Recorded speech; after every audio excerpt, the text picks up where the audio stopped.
નમસ્કાર મિત્રો, વેધર ઇન્ફોર્મેશનમાં આપનું સ્વાગત છે અને હું છું પરેશ। ખાસ કરીને આજના વિડીયો પર વાત કરવાની છે સુપર મેગા અલ્નીનોની। હવે આ સુપર મેગા અલ્નીનો શું છે, કેમ કે આ વર્ષે પણ સુપર મેગા અલ્નીનો છે સક્રિય થાય તેવી પૂરી શક્યતાઓ હાલ દેખાઈ રહી છે।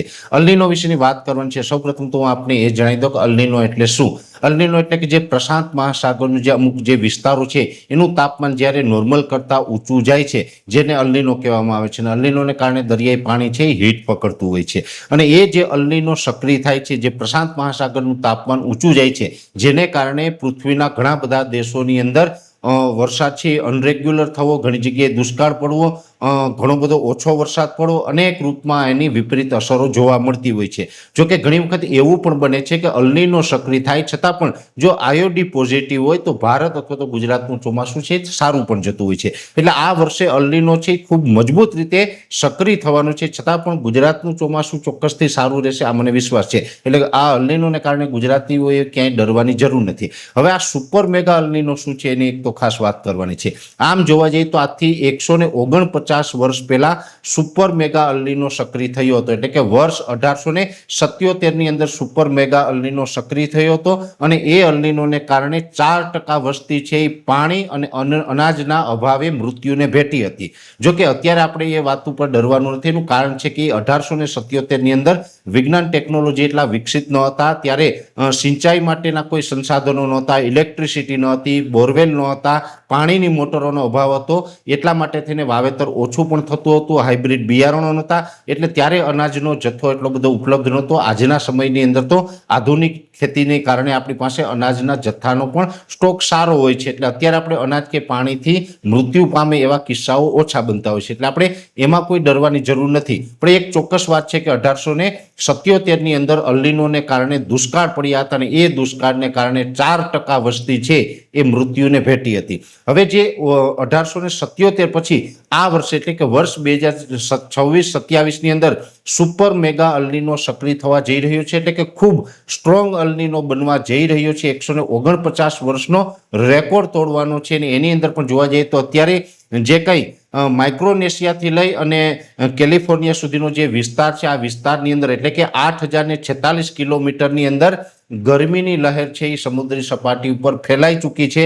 જો કે હજુ અલ્નીનો સક્રિય નથી થયો, હવે આવનારા સમયમાં ગમે ત્યારે સક્રિય થશે, એ જૂન, જુલાઈ, ઓગસ્ટ, સપ્ટેમ્બર ગમે ત્યારે પણ આ અલ્નીનો છે એ સક્રિય થઈ શકે છે। ઘણી વખત એવું હોય કે આપને સંકેત મળતા હોય છે કે અલ્નીનો સક્રિય થવાનો છે, પણ એ સંકેતો પછી 1-2 મહિના, 4 મહિના આગળ પાછળ પણ થતું હોય છે। એટલે અલ્નીનો ચાલુ વર્ષે સક્રિય થશે એ ચોક્કસ વાત છે, ક્યારે થાય એ આપણે જોવાનું રહેશે। જો કે આ લાંબા સમય પછી એટલો એક ભયાનક રીતે સુપર મેગા અલ્નીનો સક્રિય થઈ રહ્યો છે, એટલે આવનારા સમયની અંદર ઘણા બધા દેશોની અંદર આની વિપરીત અસર થઈ શકે છે।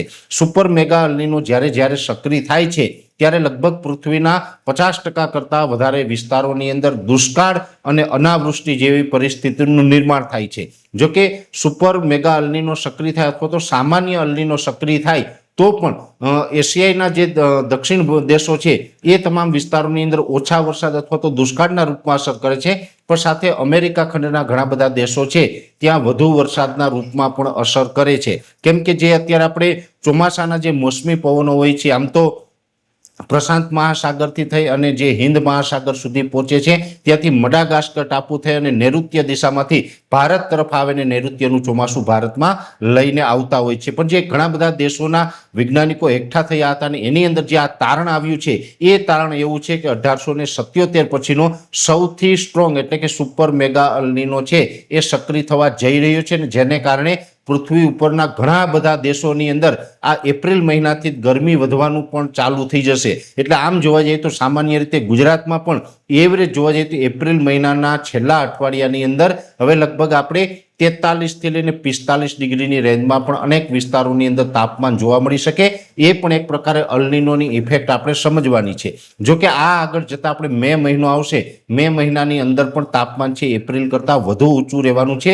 આ વાત છે ગુજરાતની, પણ ગુજરાત સિવાય પણ ભારત દેશના અલગ અલગ રાજ્યોમાં અને બીજા ઘણા બધા દેશોની અંદર નોર્મલ કરતાં તાપમાન આ વર્ષે ઊંચું જશે, જેનું કારણ છે કે જે પ્રશાંત મહાસાગરનો જે સમુદ્રી સપાટી છે એની અંદર 8,046 કિલોમીટરની અંદર જે ગરમી છે એ ફેલાઈ ચૂકી છે અને હવે ધીમે ધીમે અલ્નીનો તરફ આ પરિસ્થિતિ જઈ રહી છે એટલે આપણે આ ગરમી સામે પણ ઝઝૂમવું પડશે. ખાસ કરીને જોવા જઈએ તો અત્યારે આપણે લાંબા ગાળાના પેરામીટર પ્રમાણે એવું લાગી રહ્યું છે આઈઓડી એટલે કે ઇન્ડિયન ઓશન ડિપોલ છે એ પોઝિટિવ રહેવાનો છે. ચોમાસા દરમિયાન એ પોઝિટિવ રહે તો ગુજરાતના ચોમાસા ઉપર બહુ કોઈ ખતરો નથી.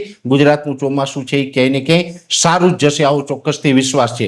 પણ અલ્નીનો સક્રિય થશે. જોકે ઘણા બધા મીડિયાના મારફતે તમને હવે એ જે જાણ થશે એની અંદર જે આંકડો બતાવવામાં આવશે, ખાસ તો દરેક ખેડૂત ભાઈઓને એ અપીલ કરવાની હતી કે જેવી રીતે જોવા જઈએ તો અલ્નીનોને કારણે જે 1877ની અંદર 4% જેટલી વસ્તી છે એ ભૂખ અને તરસથી એટલે કે અનાજ અને પાણી વગર મૃત્યુને ભેટી હતી.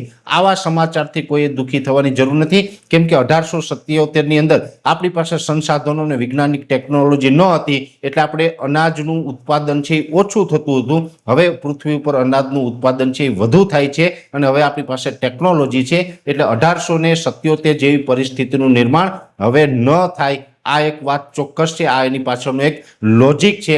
પણ અલ્નીનો સક્રિય થવા જઈ રહ્યો છે અને 149 વર્ષનો એક નવો રેકોર્ડ બનાવે તેવી પૂરી શક્યતાઓ હાલ અમને દેખાઈ રહી છે. એટલે અલ્નીનો માટે દરેક દેશોએ હવે આપણે તૈયાર રહેવું પડશે. અત્યારે આ વિડીયોની અંદર એટલું જ. અંતમાં દરેક મિત્રોને વિનંતી રહેશે કે આ વિડીયોને લાઈક આપીને દરેક ગ્રુપમાં શેર કરી દેવો.